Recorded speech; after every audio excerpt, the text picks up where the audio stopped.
Hello bachcho, let's read the question. The question says, calculate the magnetic field induction at the center of a hydrogen atom caused by an electron moving along the first Bohr orbit.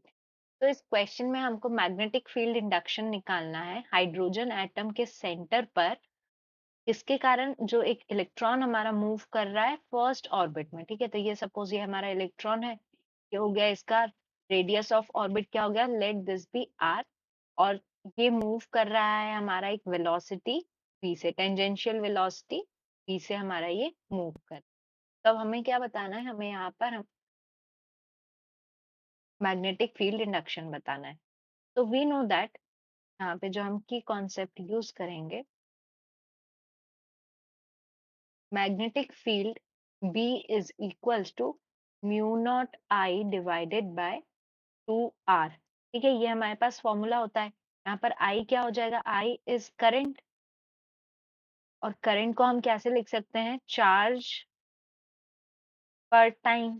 ठीक है, charge यहाँ पर कितना है हमारे पास, electron है, तो E divided bye T time हो जाएगा। अब इस टाइम को कैलकुलेट करने के लिए देखिए, टी हमारा टाइम इज इक्वल्स टू क्या होता है हमारा, distance, distance divided by speed. ये हमारा टाइम हो गया। ठीक है, speed is equals to distance upon time से। यहाँ डिस्टेंस कितना है, तो ये सरकमफेरेंस हमारा हो जाएगा, टोटल डिस्टेंस ये हो जाएगा 2πr, और स्पीड क्या हो जाएगी, लेट दिस बी v। ये स्मॉल v जो है, v क्या हो गया हमारा, टेंजेंशियल स्पीड ऑफ इलेक्ट्रॉन। ठीक है, तो ये आ गया हमारा t।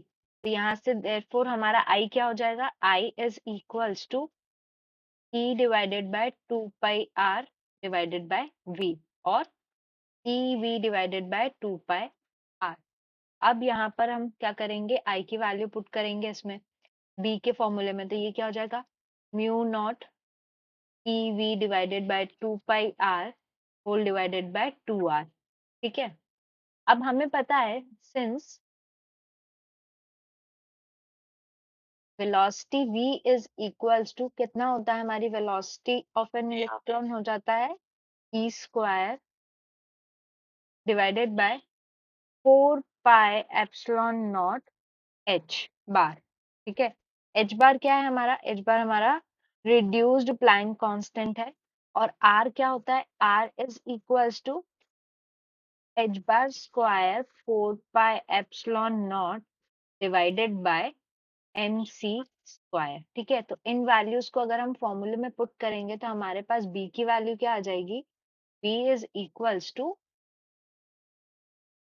Mu naught e divided by 4 multiplied by e squared by 4 epsilon naught h bar divided by h square multiplied by 4 epsilon naught divided by mc square whole power 2। ठीक है, तो ये क्या हो जाएगा, इसको पूरे को हम सॉल्व कर लेते हैं, तो mu not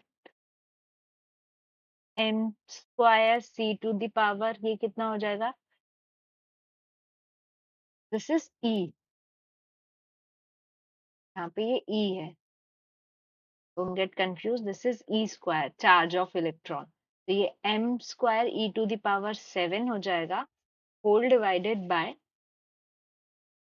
256 multiplied by pi to the power 4 multiplied by e naught to the power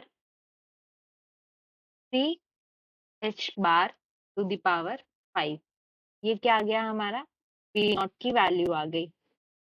अब इसको अगर हम, अब इसमें अगर हम वैल्यूज पुट करेंगे, ई हमारा इलेक्ट्रॉनिक चार्ज क्या हो जाएगा, 1.6 into 10 to the power minus 19 coulomb ये चार्ज हो जाएगा। मास ऑफ इलेक्ट्रॉन हमारा 9.1 into 10 to the power minus 31 kg ये हो जाएगा। और अगर हम एच हमारा क्या है, प्लैंक्स कांस्टेंट, प्लैंक्स कांस्टेंट, ये वैल्यूज जब पुट करेंगे तो हमको बी की वैल्यू क्या मिलेगी, this is, it comes out to be 12.56 tesla. ये होता है हमारा total magnetic induction caused by electron moving in first Bohr orbit। और इसको अगर हम गॉसियन यूनिट्स में कन्वर्ट कर दें तो in Gaussian units we get V is equals to 12 1 to 5.6 kgs।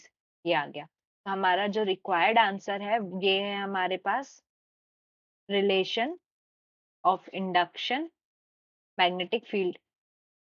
ये हो गया हमारा answer. I hope you understood the question well. Best of luck.